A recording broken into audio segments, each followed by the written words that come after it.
Good morning students. Welcome to SST So Simple tutorial.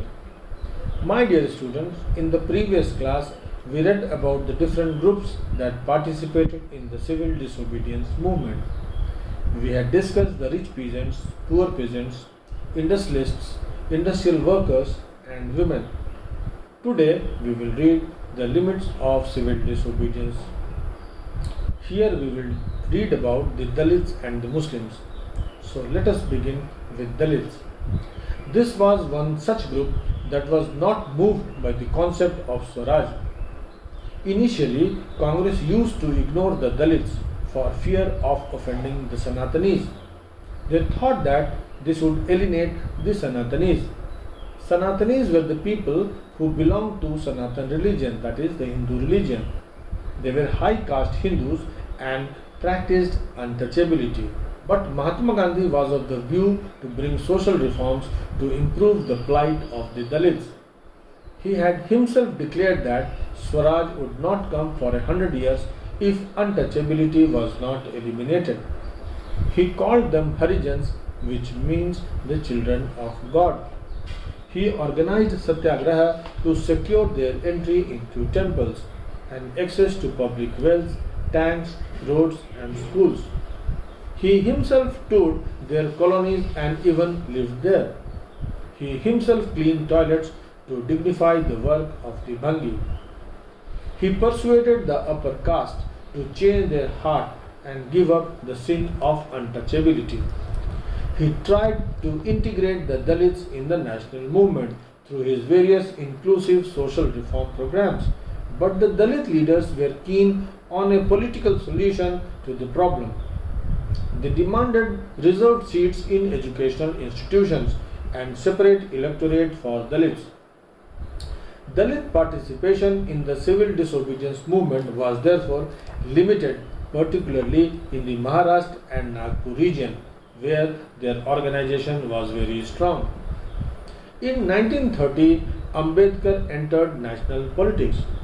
In the same year, he organized the Dalits into the Depressed Classes Association to make them politically stronger. He was of the opinion that only political empowerment would resolve their problems of social justice. Due to his efforts, they began organizing themselves, demanding reserved seats in educational institutions and separate electorate that would choose the Dalit members for legislative councils. He was nominated as a delegate of the oppressed classes for the second round table conference. In that second round table conference, he clashed with Mahatma Gandhi on the issue of separate electorate for Dalits. When the British government conceded Ambedkar's demand, Gandhiji began a fast unto death. He believed that separate electorate for Dalits would slow down the process of their integration into society. Finally, Ambedkar had to accept Gandhiji's position. This resulted in the signing of Pune Pact of September 1932. What is Pune Pact? It made the provision for reserved seats for the depressed classes in the provincial and central legislative councils. But the voting was to be done by the general electorate. Let us now discuss on the reasons why Muslims kept away from the civil disobedience movement. After the decline of the non-cooperation Khilafat movement, a large section of Muslims became alienated from the Congress. They felt that they were not represented by the Congress. They felt that the Congress were more visibly associated with the Hindu religious nationalist groups like Hindu Mahasabha and favored their ideas. Both the communities organized processions in North India that led to communal riots. And all this kept on widening the distance between them. The Congress and the Muslim League tried to negotiate an alliance. Muhammad Ali Jinnah was an important leader of the Muslim League. He was willing to give up the demand for separate electorate, but he wanted reserved seats for Muslims in the Central Assembly. He also wanted representation in proportion to the population in the Muslim dominated provinces, that is of Punjab and Bengal.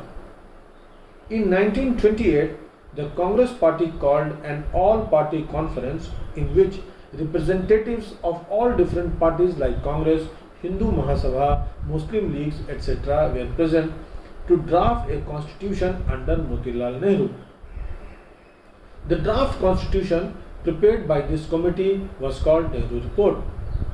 But here, M.R. Jaikar of the Hindu Mahasabha strongly opposed the demands of Jinnah and made a public declaration that no such demands would be entertained. Thus, all hopes of unity were lost. This further alienated the Muslims from the Congress. So, when the civil disobedience movement started, there was an atmosphere of suspicion and distrust between the two communities. So, they did not come to support the movement. Many Muslim leaders and intellectuals expressed their concern about the status of Muslims as a minority within India. They feared that the culture and identity of minorities would be submerged under the domination of Hindu majority.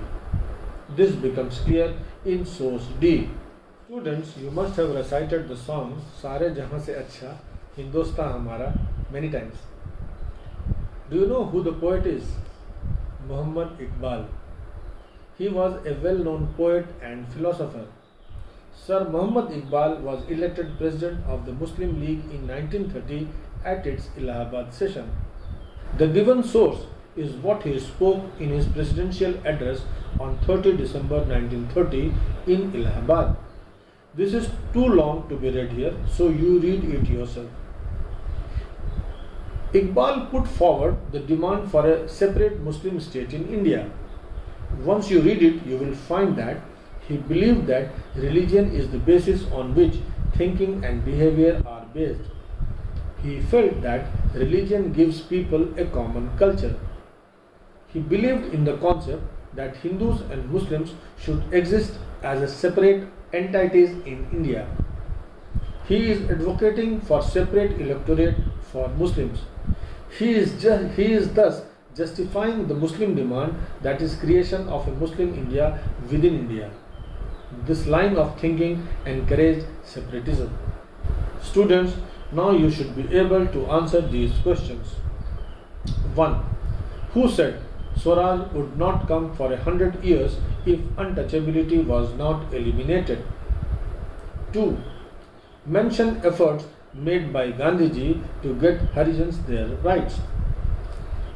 3. Explain the role of Ambedkar in uplifting the depressed classes. 4.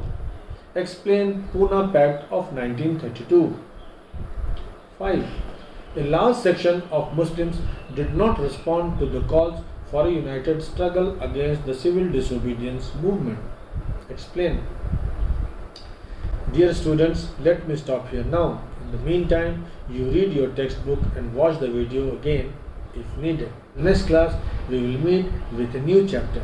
Till then, keep reading and have a nice time. Thank you.